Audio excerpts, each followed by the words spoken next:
Guys, magandang araw. Welcome sa aking YouTube channel, Delson Mix Vlog. So, sa video ito, magre-repair ako ng ayusin ko itong electric fan. Yung declip ito. So, hindi na siya umiikot. Yan, tinanggal ko na yung pinaka-ilisi niya. Ayan natin. Yan, umuugong lang siya. Hindi siya umiikot. So, ayan natin kung anong pwedeng magawa para maayos to. Buksan muna natin yung motor. So, kalimitan kasi yung mga ganito yung sobrang gamit. Halos inaabot ng 8 hours. So ito kasi magdamag siyang kabukas.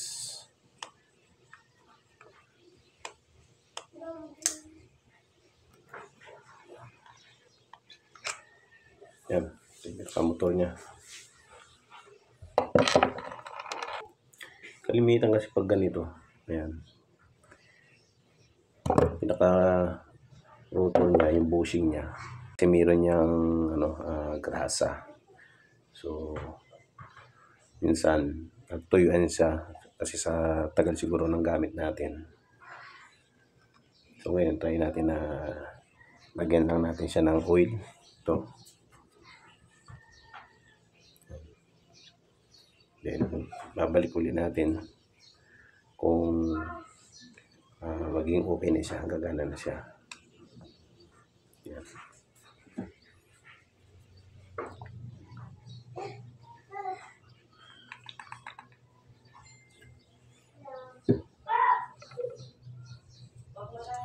Malimit kasi ganun eh. Nagiging problema eh. So wala naman problema yung winding niya. Hindi naman siya nangangamoy sunog. Kasi pag amoy sunog siya, may problema yung winding niya. Doon ay nagkamaring may naputol na siyang linya. So dito kasi lahaming lang siya. So matigas siyang pihitin. Pag inikot mo siyang ganun, pinihit mo ilis eh, saka lang siya iikot. So ito yung nakikita kong dahilan siguro. Kailangan nang lagyan ng oil o grasa yung bushing niya.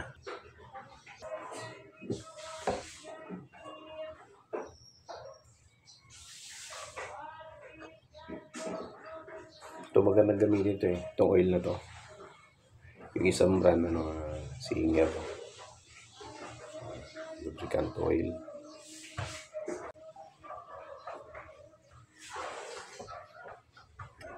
Tayo natin.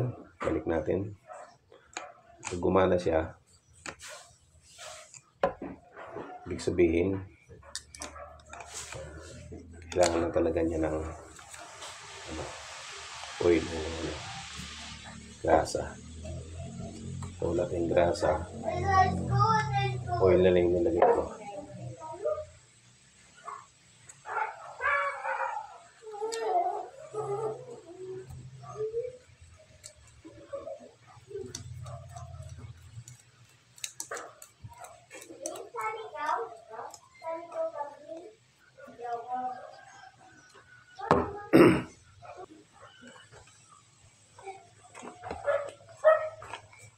Paano nito?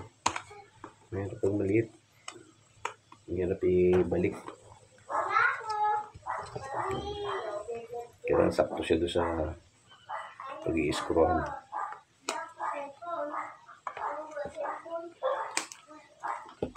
Pag limis siya, mapilsan ng pag-screw. Hindi siya.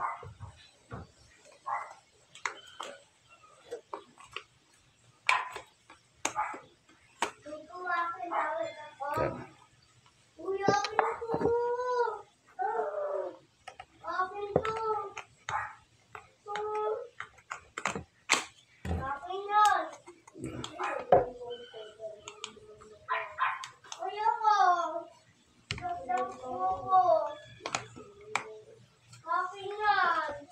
Nauuso na ito mga ganitong electric fan. Mga declip kung tawagin. Kaya lang. Yung iba iba mabilis masira.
Testing natin. So yun guys, umikot na siya.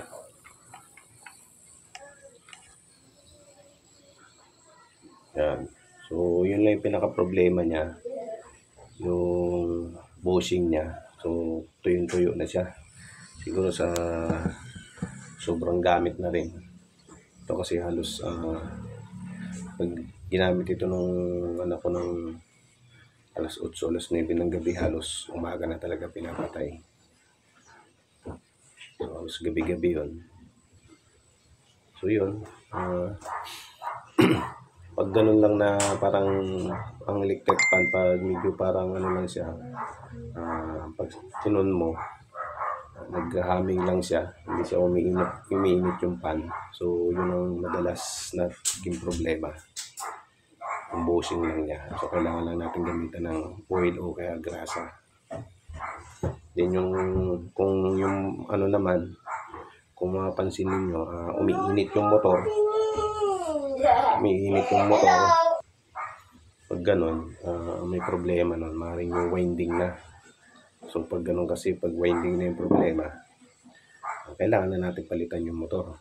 So pag pumunta kayo sa shop ng mga gumagawa ng electric fan, so mahal. Babayad ka ng motor, papalitan nila ng motor, then so may bayad pa yung labor. Maaaring gumastos ka ng mga 700, ganun, hanggang 1,000. So pag ganun, bibili ka na lang ng bago na lang yung bili mo, kasi may mabibili ka naman bago na 1,500, 1,800, ganun, 2,000 na electric fan. So doon ka na lang, kaysa sa gastos ka pa na papalitan mo yung motor, paparepair mo, mahal ng bayad.